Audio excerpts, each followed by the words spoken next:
कैसे होते हैं दरिंदे? वो दरिंदे जो किसी लड़की को अपनी हवस का शिकार बनाते हैं। चलिए आज यूपी तक आपको ऐसे ही दरिंदों की खौफनाक कहानी बताएगा। वो कहानी खुद जो रेपिस्ट ने पुलिस को पूछताछ में बताई है। नमस्कार, यूपी तक देख रहे हैं आप और आपके साथ मैं हूं शिवानी गोस्वामी। उत्तर प्रदेश के गाजियाबाद में एक मानसिक रूप से कमजोर लड़की के साथ ऐसा गैंगरेप की वारदात हुई जिसने सभी को हिलाकर रख दिया। लड़की की मौत हो चुकी है, लेकिन इस घटना ने सभी को हैरान कर दिया। क्या है पूरी कहानी? कैसे एक 23 साल की दलित दिमाग से कमजोर लड़की के साथ में गैंगरेप की वारदात को अंजाम दिया जाता है? कौन है ये आरोपी? कैसे इस घटना को अंजाम दिया गया? ये किसी और ने नहीं बल्कि खुद आरोपियों ने, दरिंदों ने पुलिस को बताया। इन तस्वीरों को जरा ध्यान से देखिए, इनके चेहरों को जरा ध्यान से देखिए।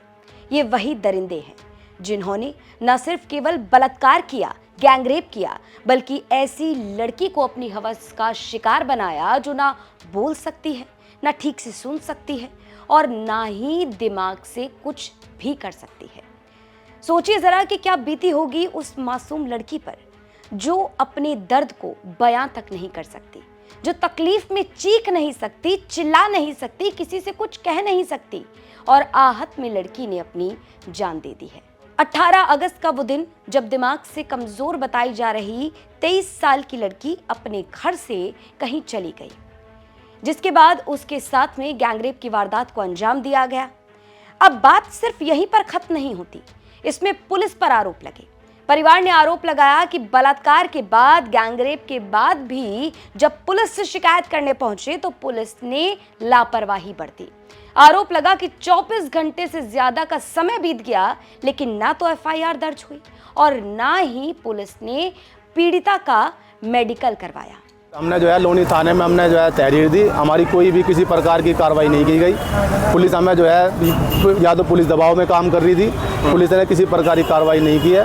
हमें बार बार हमें हमारा गुमराह किया जा रहा था और काफ़ी दबाव के बाद में लगभग 30 घंटे बाद हमारी एफआईआर दर्ज हुई है और फिर एफआईआर के बाद में लगभग 30 से 31 घंटे बाद ही लड़की का मेडिकल हुआ है जी। हाँ जी, अब उसके बाद में लड़की ने रात डिप्रेशन में आके लड़की ने रात अपना उसने लड़की और जी अब उसके बाद ये चौकी वाले उसके बाद भी जी लड़की को टम्पू से डेड बॉडी लेकर जा रहे हैं, जिस प्रकार कोई लावारिस बॉडी हो या किसी जानवर की बॉडी हो। ऐसे में परिवार ने बेहद गंभीर आरोप लगाया पुलिस पर ढीली कार्रवाई का, लापरवाही का, और ये भी कहा गया कि इसी ढीली कार्रवाई और लापरवाही के चलते लड़की ने अपनी जान दे दी। 21 अगस्त को लड़की की मौत हो गई और लड़की की मौत के बाद में जब तमाम तरफ से थू-थू हुई, गैंगरेप पीड़िता की मौत के बाद जब पुलिस पर गंभीर आरोप लगने लगे तो एनकाउंटर किया गया उन आरोपियों का, उन दरिंदों का जिसने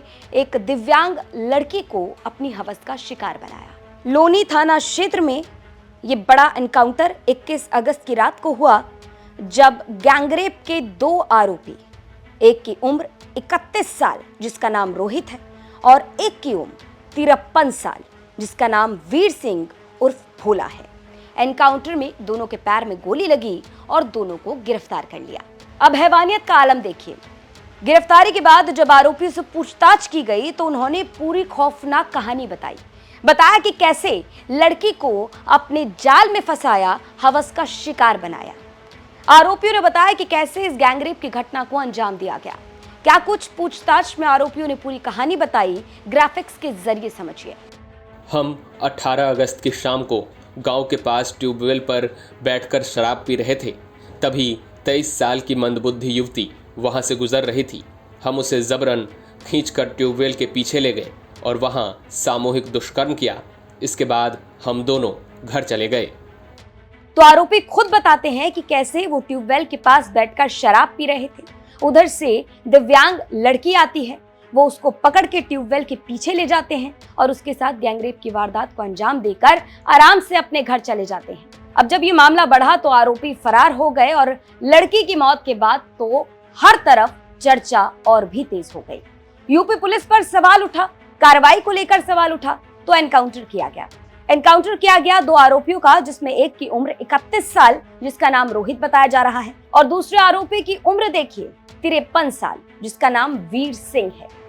53 साल का एक बुजुर्ग जिसे कहा जाए, अधेड़ जिसे कहा जाए, वो 31 साल के रोहित के साथ मिलकर गैंगरेप की घटना को अंजाम देता है। और आरोप ये कि जब शिकायत की जाती है तो पुलिस लापरवाही बरतती है, वहां पर ढीली कार्रवाई के आरोप लगते हैं और अंजाम ये हुआ कि लड़की ने अपनी जान दे दी। तो ये बड़ी खबर, ये बड़ी घटना गाजियाबाद की, जिसने सभी को झकझोर कर रख दिया। अब लोग सवाल कर रहे हैं कि इंसाफ मांगने थाने जाएं, चौकी जाएं, कहां जाएं? जहां जाएं वहां पर कह दिया जाता है कि कार्रवाई कर रहे हैं, हो जाएगा काम, आप घर चले जाइए। और उसके बाद में जब लड़की की मौत हो जाती है तो एनकाउंटर किया जाता है। ऐसे तमाम बड़े सवाल इस घटना के बाद लगातार बने हुए हैं। अब इस पर आपकी क्या राय है, ये हमें कमेंट बॉक्स में जरूर बताएं। इस तरीके के आधार पर थाना लोनी पर सुसंगत धाराओं में अभियोग पंजीकृत किया गया एवं अभियुक्तों की गिरफ्तारी हेतु सार्थक प्रयास किए जा रहे थे। इसी क्रम में आज दिनांक 21/8/25 को निठोड़ा अंडरपास के पास चेकिंग के दौरान एक बाइक तेजी से निठोड़ा की तरफ से आती हुई दिखाई पड़ी, जिसे रोकने का इशारा किया गया, परंतु रुका नहीं बल्कि अपनी बाइक को तेजी से गड्ढों की तरफ मोड़कर भगाने का प्रयास करने लगा, जिससे हड़बड़ाहट में बाइक फिसलकर गिर गई। पुलिस को अपनी तरफ आता देखकर इन अभियुक्तों ने जान से मारने की नीयत से पुलिस पर फायरिंग कर दी, जिसके उपरांत आत्मरक्षार्थ पुलिस द्वारा जवाबी फायरिंग की गई, जिसमें दोनों अभियुक्तों के पैरों में गोली लगी है। गिरफ्तारी करके पूछताछ करने पर इन्होंने अपना नाम रोहित निवासी ग्राम निठोड़ा एवं वीर सिंह उर्फ भोला निवासी ग्राम निठोड़ा बताया। इनके पास से 2 अदद तमंचा 315 बोर, जिंदा कारतूस, खोखा कारतूस एवं एक चोरी की गई मोटरसाइकिल बरामद हुई है। और भी पूछताछ करने पर इन्होंने बताया कि विगत 18/8/25 की रात्रि को हुई दुष्कर्म की घटना, जिसके उपरांत थाना लोनी पर FIR नंबर 389/25 पंजीकृत थी, उसको भी इन दोनों ने कारित किया जाना स्वीकार किया है। ये खबर हमें भेजी थी गाजियाबाद से हमारे सहयोगी मयंक गौड़ ने। इस पर अपनी राय कमेंट बॉक्स में जरूर रखें। और जैसे कि आप सभी जानते हैं, उत्तर प्रदेश की तमाम खबरों को जानने के लिए लगातार देखते रहिए यूपी तक। आप तो बॉलीवुड का ही पूरा विरोध कर रहे हैं इस मामले में देखा जाए तो। अमिताभ बच्चन से लेकर दिशा पाटनी की। अच्छा, तो अमिताभ बच्चन ने एक गीत गाया कि जीना अगर जरूरी है तो पीना बहुत जरूरी है। माना जी कसूर हुआ, मैं नशे में चूर हुआ, मुझको होश में ना लाना, क्योंकि जीना अगर जरूरी है। तो ये अमिताभ बच्चन साहब कह रहे हैं।